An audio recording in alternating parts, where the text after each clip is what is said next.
This summer, we're getting the largest LEGO City set ever released, with 14 minifigures, a barbershop, vet clinic, blogging studio, rooftop disco, comic store, tech store, hotel, pizzeria, juice bar, and a noodle stand, and much more. There's a lot to talk about, so let's take a closer look.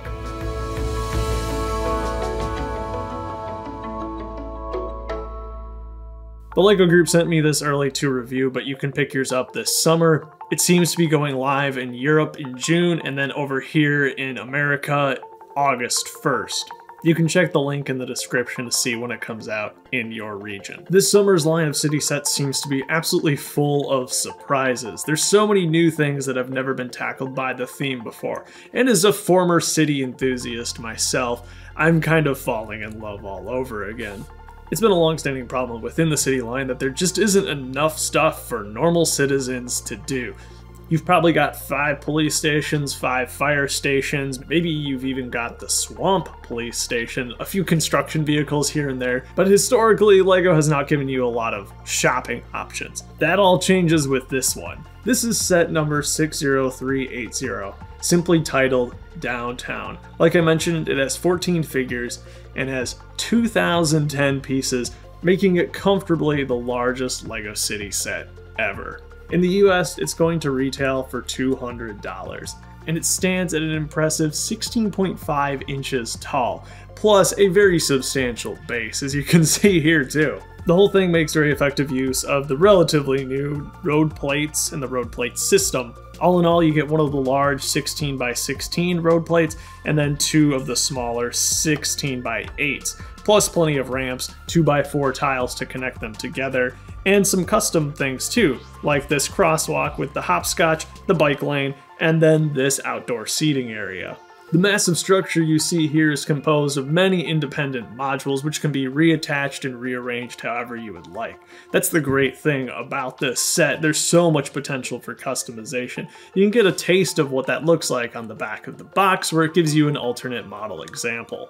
The 14 minifigures included here represent an impressive variety. I mean, they go so far as to include a dinosaur. That's pretty great. But in all seriousness, the minifigures here all have a great amount of personality and some really cool items for each of them. I love the torso prints on all of them, and it's really cool to see how City has evolved over the years since when I was back in it, you know, well over a decade ago.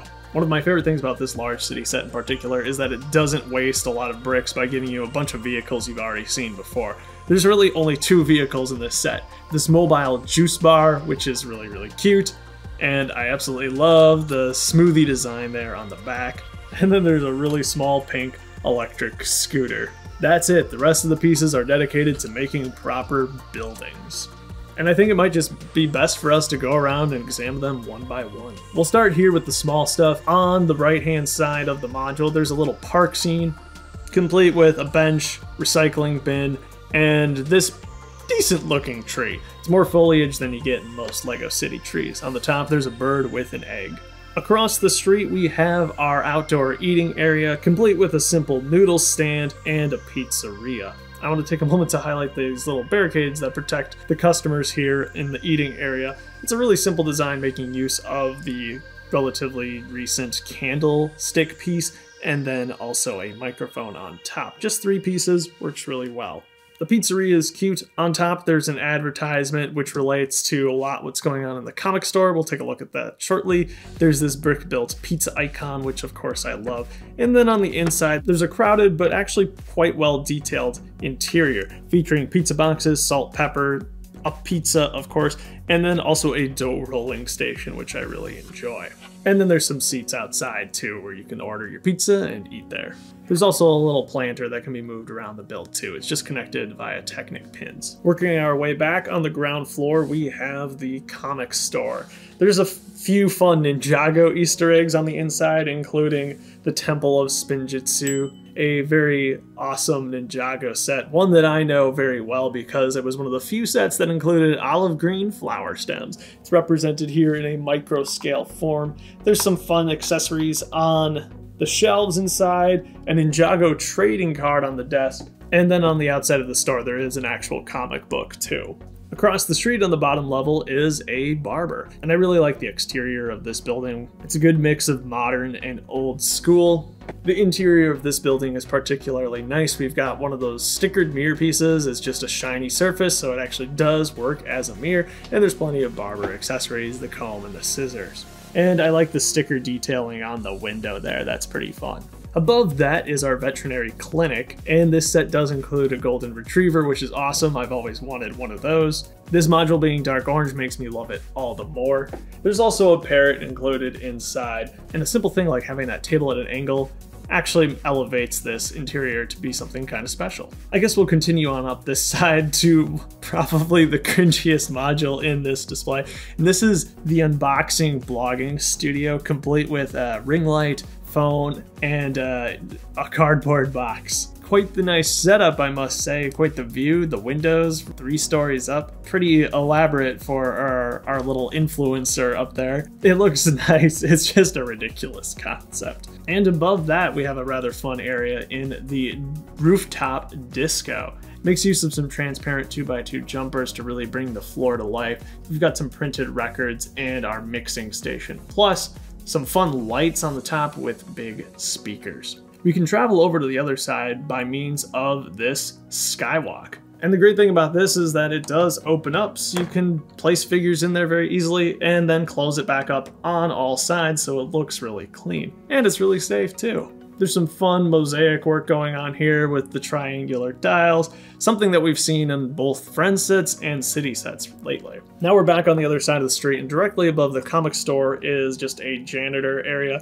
This is for park maintenance. Included here is a shovel, a chainsaw, and a wrench. Not much going on beyond that. Behind that is a cell phone store, a tech store. There's 3 different printed cell phones included, as well as a tablet. I didn't realize LEGO was making that many different cell phone designs, but hey, it's nice to get them all here. Above that is the largest section of the entire display here, and that is a hotel. And they've gone a long way to really fill this out the way it should be done. The bottom floor of the hotel across from the walkway is the front desk.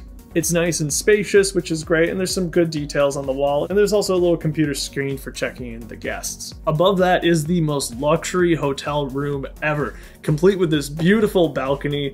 You've got your smoothie and a built-in palm tree, a perfect view of this wonderful downtown area. Inside, you've got this rather open concept bathroom, a bed, and a nightstand. Even though the layout is a bit weird, I'm glad the designer got all the essentials into this hotel room. And man, what a view from up here. Above that, you've got some sustainable energy solutions with some wind turbines on top of this skyscraper, as well as some solar panels.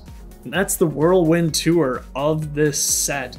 I mean, this is one of the most impressive city sets I've ever seen. Having it here in person, you know, where it takes up this much space here on my studio table, blows my mind. This is something I would have absolutely loved to have had as a kid.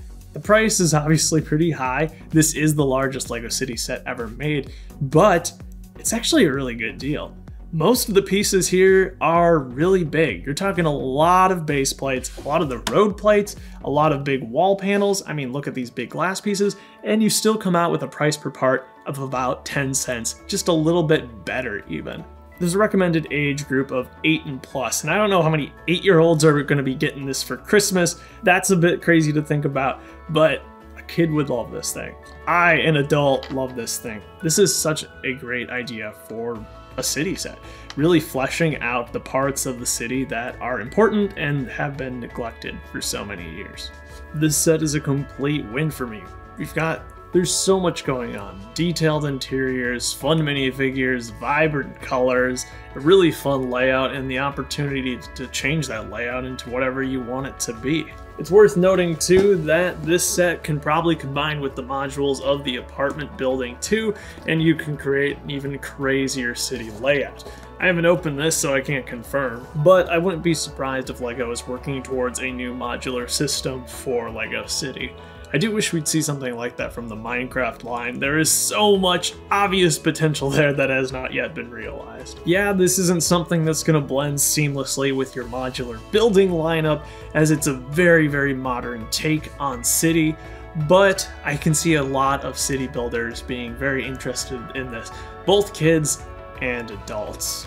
And at the end of the day, I think this is a set that is worthy of the title of largest LEGO City set ever. But let me know what you think, and have yourself a fantastic life. I'll see you next time.